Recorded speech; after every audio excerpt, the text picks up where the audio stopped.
تو وصیت والدین کو معاذ اللہ یہ لفظ کہہ کے گزر جاتا ہے. اور ان کے نام دیکھو, آمنہ, نام کیا ہے؟ آمنہ. آمنہ نام کافروں جیسا ہے. اور والد کا نام کیا ہے؟ سبحان اللہ. عبداللہ کا معنی ایک کافروں جیسا نام ہے. مت ماری ہے. اور کتابیں لکھی جا رہی ہیں اور سیرت لکھی جا رہی ہے اور دلیلیں دی جا رہی ہیں, لوگوں کو خیال ہی نہیں آتا. عجیب فلسفہ ہے. 4 اقوال ہمارے بزرگوں نے لکھے ہیں نبی پاک کے والدین کے بارے میں. سب سے پہلے امام سیوطی فرماتے ہیں رسول کریم علیہ السلام نے فرمایا کہ پوری دنیا میں جب کفر رہتا ہے تب بھی 10 لوگ اللہ کی توحید پر ہمیشہ قائم رہتے ہیں. یہ نہیں ہو سکتا کہ ساری دنیا کفر سے بھر جائے. فرماتے ہیں میرے محبوب کے والدین بھی ان 10 لوگوں میں شامل ہیں. حضور کے والدین بھی ان. اور دوسرا قول آپ فرماتے ہیں نبی پاک کے والدین زمانہ فطرت پہ تھے. زمانہ فطرت وہ زمانہ ہوتا ہے جس کے اندر نبی نہیں ہوتا, تو لوگ جس دین کو بہتر سمجھتے ہیں اللہ کی توحید کے ساتھ اس پر عمل کرتے ہیں تو ان پر کوئی مواخذہ. اور تیسری بات یہ کہ نبی پاک کے والدین حضرت ابراہیم کی ملت پر تھے, حضرت ابراہیم کے دین پر تھے. اور حضرت ابراہیم کا وہ دین ہے جس کو قرآن کہتا ہے کہ وہی دین ابراہیمی دین محمدی ہے صلی اللہ علیہ وسلم, وہی دین محمدی ہے. اور چوتھی بات اس کو علامہ ذہبی نے لکھا, علامہ خفاجی نے لکھا, قاضی اعجاز نے لکھا, محدثین نے لکھا. حدیث کی راوی سیدہ عائشہ صدیقہ رضی اللہ تعالیٰ عنہ کہتی ہیں رات کو میں اٹھی تو میں نے نبی پاک صلی اللہ علیہ وسلم کو روتے ہوئے دیکھا. یا رسول اللہ کیا ہوا؟ فرمایا میں نے رب کریم کی بارگاہ میں عرض کی تھی یا اللہ میرے ماں باپ کو زندہ کر دے تاکہ وہ میرا کلمہ پڑھ لیں. ہے تو پہلے بھی دین فطرت پر انہیں کنتم خیر امت ان کا اعزاز بھی نصیب ہو جائے. تو ہمارے ہاں زیادہ تر لوگ بات اس لیے سیکھتے ہیں کہ میں کوئی کہیں سے مسئلہ سیکھوں گا پھر جا کے اپنی مسجد کے امام کو تنگ کروں گا, تو وہاں تو میں یہ سن کے آیا ہوں تو یہاں یہ کام کیوں نہیں ہوتا. میں کوئی بات سیکھوں گا تو پھر میں اس سے بحث کا دروازہ کھولوں گا. علم کا مطلب ہی اپنے آپ کو سنوارنا ہے. معلومات حاصل کرنے کا مطلب یہ کہ آپ کے عمل میں پختگی آئے, آپ کے کردار میں پختگی آئے. آپ نے جو سیکھا ہے آپ اس کے مطابق اپنے آپ کو ڈھالیں. مسلم شریف میں موجود ہے نبی پاک صلی اللہ علیہ وسلم نے دعا مانگی ہے اے اللہ میں اس علم سے تیری پناہ مانگتا ہوں جو علم تو ہو پر نفع والا نہ ہو. جس بندے کے علم نے اسے نفع نہیں دیا, وہ کچھ سیکھ نہیں سکا اس سے, تو اس کا علم کسی کو کیا نفع دے گا جب خود سے اس نے. اور صوفیاء کرام تو فرماتے ہیں کہ جو لوگ بڑی معلومات حاصل کر لیں, بڑی باتیں سیکھ لیں, پنچایت میں کسی کو بولنے نہ دیں, گھر میں کسی کو بولنے نہ دیں. بہت سارے لوگ تو علماء کو بھی مشورہ دیتے ہیں بڑی باتیں کرے, لیکن عمل کے لحاظ سے بندہ زیرو ہو تو اہل دل فرماتے ہیں اس کی صحبت سے بچو. اسے بڑا پتہ ہے, بڑی باتیں آتی ہیں, بڑی باتیں آتی ہیں, بڑی باتیں کرتا ہے, لیکن گفتگو کی حد تک تو بہت بڑا ہے, عمل کے معاملے میں صفر ہے. بہت سارے لوگ مسجد کے حجرے میں میٹنگ ہو رہی ہوتی ہے اور وہ لمبی لمبی دلیلیں اور مشورے دے رہے ہوتے ہیں, نماز کا ٹائم آ جائے تو اٹھ کے چلے جاتے ہیں, کہتے ہیں میں اپنے محلے دی مسجدیں پڑھنی ہے. کئیوں کو کام یاد آ جاتا ہے. فرمایا کہ شخص کے پاس معلومات بڑی ہوں لیکن عمل کے معاملے میں بندہ زیرو ہو تو اس سے بچنا. کیوں؟ اس لیے کہ اگر پڑھا لکھا آدمی بے عمل ہونا تو وہ اپنی بے عملی پر بھی دلیلیں پیش کرتا ہے. وہ کہتا ہے میں یہ کام نہیں کرتا تو یہ میرے پاس دلیل ہے. وہ تو بے عملی کو بھی مزین کر دے گا معاذ اللہ. تو دینی تعلیم ایک تو حاصل اس لیے کریں کہ ہم نے اپنے آپ کو سنوارنا ہے, اور دوسرا علم کا شوق طبیعت میں ہو. دیکھیں نا اللہ کے حبیب صلی اللہ علیہ وسلم نے فرمایا ہے کہ جو علم کے رستے پہ چل پڑا وہ جنت کے رستے پہ چل پڑا ہے. جمعوں میں محفلوں میں کانوں کے ذائقے کے لیے نہ آئیں, اس لیے آئیں کہ میرے علم میں میرے عمل میں یہ کوئی اضافے کی بات بنے گی, میں کوئی نصیحت حاصل کروں گا تو میرے دل کا زنگ اترے گا. ہمارے ہاں یہاں لوگ مزے کے لیے آتے ہیں اور آج کل لوگ فوٹو کے لیے آتے ہیں. ان دو کاموں سے نکل کر خالص اصلاح کی نیت سے علم کا شوق. ہمارے ہاں تیزی سے ایک حرکت کی گئی, علماء کا وقار خراب کیا گیا اور لوگوں کو دینی علوم سے دور کیا گیا. اور اس میں بعض بیچارے واعظین اور خطباء نے بھی کردار ادا کیا جب جعلی پیر کی تعریفیں کھول کے کی اور اسے پتہ نہیں کہاں تک. یہ اسٹیج جو ہوتے ہیں نا, ان میں کوئی بندہ اچھا لگے بھی تو اس کے لیے دعا کرنی چاہیے, تعریفیں نہیں کرنی چاہیے. تعریفیں اس کا کوئی فائدہ نہیں ہے اس کو. اس بندے کو تو دعا کا فائدہ ہے, اگر آپ کو اچھا لگ رہا ہے تو اسے دعا دیں, اس سے زیادہ کچھ نہیں کریں. اور ہمارے ہاں جناب وہ نقیب محفل بیچارے کی شامت آ جاتی ہے اگر تعریفیں تھوڑی کرے تو کہتے ہیں انہوں تو نام ہی نہیں لینا ہوں وہ بھائی اس کے نام لینے سے آپ کا قد اونچا ہوتا ہے. تو علم اور عالم ان دونوں چیزوں سے قوم کو دور کیا گیا. دینی تعلیمات کا فقدان ہے. جو میٹرک تک لوگ 60-70 کتابیں پڑھ جاتے ہیں انہیں بھی قرآن پاک ٹھیک سے نہیں پڑھنا آتا. دور کیا گیا. آپ مجھے بتائیے، چلیں ایک مسجد ہی آپ دیکھ لیں، اس مسجد کے اندر اگر ایک طرف ایک عالم دین مشکات شریف کھول کے بیٹھے ہوں، حدیث پاک کا درس ہو رہا ہے، یا بہار شریعت کھول کے بیٹھے ہیں، فقہی مسائل بیان کیے، اور اسی مسجد میں ایک بابا جی جبہ پہن کے تگڑا سا بڑی سی پگڑی باندھ کے اور 500 دانے والی تسبیح لے کے بیٹھے ہیں. اب ایک بندہ اندر آتا ہے تو وہ کدھر جائے گا؟ عالم کی طرف کہ بابا جی کی طرف؟ وہ کیوں جا رہا ہے بھلا بابا جی کی طرف؟ وہ اس لیے کہ ہم نے اسے یہ بتایا ہی نہیں کہ جس طرح سبحان اللہ سبحان اللہ سبحان اللہ پڑھنا عبادت ہے نا، اسی طرح دارابا دارابا پڑھنا بھی عبادت ہے. اسے ہم نے بتایا نہیں کہ جب تک علم کے رستے میں رہنا بھی عبادت ہے. جب تک اسے یہ سمجھ نہیں نہ آئے گی کہ جس طرح وظائف کی کتاب پڑھنا عبادت ہے، اسی طرح مشکات شریف پڑھنا بھی عبادت ہے، حدیث بخاری کا درس لینا بھی عبادت ہے، مسلم شریف کی احادیث پر اپنے اساتذہ سے بیٹھ کر دروس پانا بھی عبادت. جب تک یہ پورا مزاج دیکھیں نا، نبی پاک صلی اللہ علیہ وسلم نے فرمایا رات کی ایک گھڑی بھر دین سیکھ لینا ساری رات نفل پڑھنے سے بہتر ہے. اب ہمیں سمجھنا چاہیے کہ کتاب پڑھ کے بھی بندہ رب رسول تک پہنچ سکتا ہے. کتاب و سنت رستہ آسان کرتے ہیں، لیکن ہمارے ہاں کیا مزاج دیا گیا ہے؟ بابا جی کے پاس چلو، ضرور جائیں بابا جی اگر نیک ہیں تو منع کوئی نہیں کر رہا، لیکن جو سوچ ہمیں حضور نے دی ہے ہم نے اسی سوچ کے مطابق اپنے معاملات کو ترتیب دینا ہے نا. اب ایک بات میں نے آپ سے پوچھی اور آپ نے کہا قوم ساری بابا جی کی طرف جائے گی. حدیث پاک کس طرح ہے؟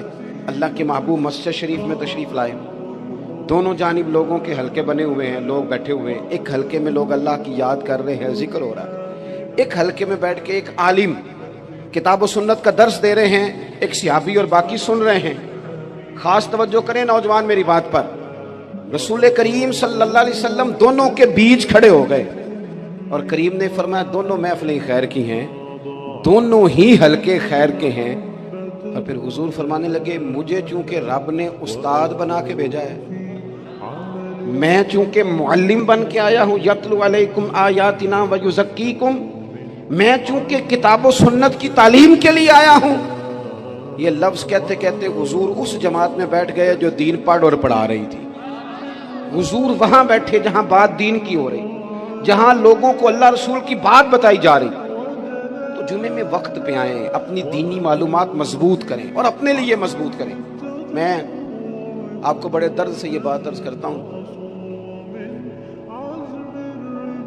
اگر دن میں 100 لوگ مسئلہ پوچھتے ہیں نا شریعت کا، تو ان میں 95 لوگ وہ ہوتے ہیں جو طلاق کا مسئلہ پوچھتے ہیں. والد صاحب نے، بیٹی کے والد صاحب نے 2 مہینے پہلے آرڈر دیا ہوتا ہے فرنیچر کا. بیٹے کی شادی ہو تو مہینہ پہلے شیروانی والے کو بھی کہنا پڑتا ہے، گاڑیاں بک کرانی پڑتی ہیں، میرج ہال بک، یہ سارے لوازمات ہم کرتے ہیں. سارا کچھ کیا، گاڑی سے گھر بسنا ہے، میرج ہال سے بسنا ہے، فرنیچر سے بسنا ہے. ہم نے سارا کچھ ان کو بتایا، لیکن کاش 2 گھنٹے بچی کسی معلمہ کے پاس جاتی، بچہ کسی استاد کے پاس جاتا، نکاح طلاق کے مسئلے بھی سیکھتے. میں دعوے سے کہتا ہوں اگر ہمیں پتہ چل جائے کہ 3 طلاقیں اکٹھی نہیں دینی چاہیے، کیونکہ دے دیں تو ہو جاتی ہیں، اگر ہمیں سمجھ آ جائے کہ نہیں دینی چاہیے، یہ مسئلہ بیان ہو، اور یہ والے مسئلے ہم محفلوں میں بھی نہیں بیان کر سکتے، اس لیے کہ لوگ کہیں گے مسئلہ تو وہ بیان کریں گے، اس پہ نعرے لگیں گے. آپ قوم کو یہ کیا بتا رہے ہیں؟ یہ تو چھوٹا عالم بتاتا ہے معاذ اللہ اس طرح کی باتیں، تو بڑی بڑی کوئی نقطے کی بات بتائیں. وہ جس طرح ہمارے ہاں وہ 1 گھنٹہ پہلے نہیں کہتے تگڑے ہو جو میں جملہ دینے لگا، پتہ نہیں جملہ آ رہا ہے کہ ایٹم بم آ رہا ہے، تیار ہو جاؤ جو میرا جملہ ضائع نہ کرنا، ادھر بھاگ کے چلا گیا ادھر بھاگ کے آ جاؤ. اللہ جانے وہ جس طرح کبھی لگتا ہے نا پٹاری سے، اللہ جانے کیا نکلے گا.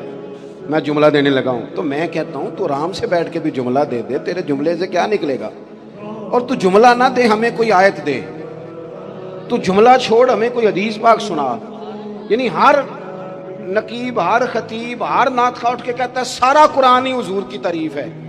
اور بھئی اگر سارا قرآن حضور کی تعریف ہے تو چند آیتیں پڑھ دے پھر تو بھی. تو نے پڑھی تو ایک بھی نہیں اور تو کہتا جا رہا ہے سارا قرآن ہی حضور کی تعریف ہے. یہ والی تعریف بھی تو سنانا قوم کو, جو یہ بچے ان کے استاد انہیں سکھا رہے ہیں اور یہ سیکھ رہے ہیں, اس طرف بھی تو سفر کریں. تو میرے عزیز, اگر لوگوں کو مسائل کا پتہ چلے تو سینکڑوں گھر بچ جائیں تباہ ہونے سے, بڑے بڑے گھر بچ جائیں. لیکن مسائل نہیں آتے. میرے پاس مسئلہ پوچھنے کے لیے کچھ لوگ آ گئے تو 4-5 سال کا بچہ بھی تھا جس کے والد نے غصے میں اپنی بیوی کو 3 طلاقیں دی تھی. وہ چھوٹا سا بچہ, کپڑے بھی پھٹے پرانے, اور حالت بتا رہی تھی کہ غریبی ہے. وہ جب میں نے مسئلہ بتایا کہ 3 طلاقیں ہو گئی ہیں تو واپس جانے لگے, تو بچہ مجھ سے کہتا ہے, دیہاتی آدمی تو کہنے لگا, مولوی صاحب میری اماں تے نانی کہنی سن پوچھ کے آئی آپ کہ ہن اسی علیحدہ علیحدہ ہی رہنا ہے. تو اس بچے کی نونہال کی وہ کیفیت دیکھی تو میں رو پڑا. میں نے کہا یار یہ بچہ بیچارہ ماں باپ کے ہوتے ہوئے یہ یتیموں جیسی زندگی گزارے گا کیونکہ باپ نے طلاق دے دی. کس طرح مسائل نہیں بتائے لوگوں کو, تعلیم سے آگاہی نہیں کیا. اور اس میں بہت بڑا ظلم ہے ان لوگوں کا بھی جو جنازے پہ کھڑے ہو کے تو کہہ دیتے ہیں, میری طرح کے لوگ اچھے علماء کی بات نہیں کرتا, وہ کہہ دیتے ہیں دیکھو جی لوگوں کو جنازہ نہیں آتا. بھئی آپ نے کس دن عشاء کے بعد کلاس لگائی تھی جنازہ سکھانے کی؟ یہ تو آپ نے کہہ دیا لوگوں کو قرآن جی ٹھیک نہیں آتا. تو یہاں تو بیچاری بیبیاں جن کو صحیح پڑھنا نہیں آتا وہ مشن بنا لیتی ہیں کہ میں نے اتنے 100 کو قرآن پاک پڑھانا ہے, بیوہ ہو گئی ہوں, طلاق یافتہ ہو گئی ہوں, ساری زندگی قرآن پڑھاؤں گی. ہم کیوں یہ مشن نہیں بناتے, کیوں اس طرف سفر نہیں کرتے؟ ایک تو دینی معلومات میں, دینی علوم میں اپنے آپ کو لگائیں اور ذوق پیدا کریں کہ جو چیزیں مجھے نہیں آتی میں نے وہ سیکھنی ہے, جو معاملات مجھے نہیں آتے میں نے ان کی طرف سفر کرنا ہے. ایک تو اپنا یہ مزاج بنائیں. اور جب آپ دینی علوم سیکھتے ہیں تو پتہ ہے کون سا منظر قائم ہوتا ہے؟ منظر وہ بنتا ہے کہ حضرت ابو ہریرہ بھی دین سیکھا کرتے تھے, حضرت عبداللہ ابن عمر بھی اصحاب صفہ میں رہا کرتے تھے, حضرت انس بن مالک بھی رہا کرتے تھے. اور ایسا منظر بنتا ہے کہ حضرت سیدہ خدیجہ الکبریٰ رضی اللہ تعالیٰ عنہ فرماتی ہیں, سیدہ فاطمہ حضور کی گود میں بیٹھی ہوتی تھی اور نبی پاک سے باتیں پوچھتی تھی اور حضور انہیں بتا رہے ہوتے تھے. سیدہ عائشہ حضور سے دین کی باتیں پوچھتی. چوتھا حصہ ہماری فقہ کے اصول حضرت فاطمہ کی, حضرت عائشہ صدیقہ کی مرویات پر مبنی ہیں. اگر ہماری بچیاں چھوڑ دیں ڈائجسٹ پڑھنا, چھوڑ دیں ادھر ادھر کی مووی دیکھنا اور وہ کتاب و سنت پر آ جائیں تو بہت سارے مسائل ایسے ہیں جو الجھنے سے پہلے ہی سلجھے ہوئے ہوں. دینی تعلیم کا مزاج اور ذوق. اور دوسری آیہ کریمہ میں نے تلاوت کی, اللہ کریم نے قرآن مجید میں فرمایا, یا ایھا الذین آمنوا قوا انفسکم واہلیکم نارا, اے ایمان والو خود بھی دوزخ کی آگ سے بچو اور اپنے گھر والوں کو بھی بچاؤ.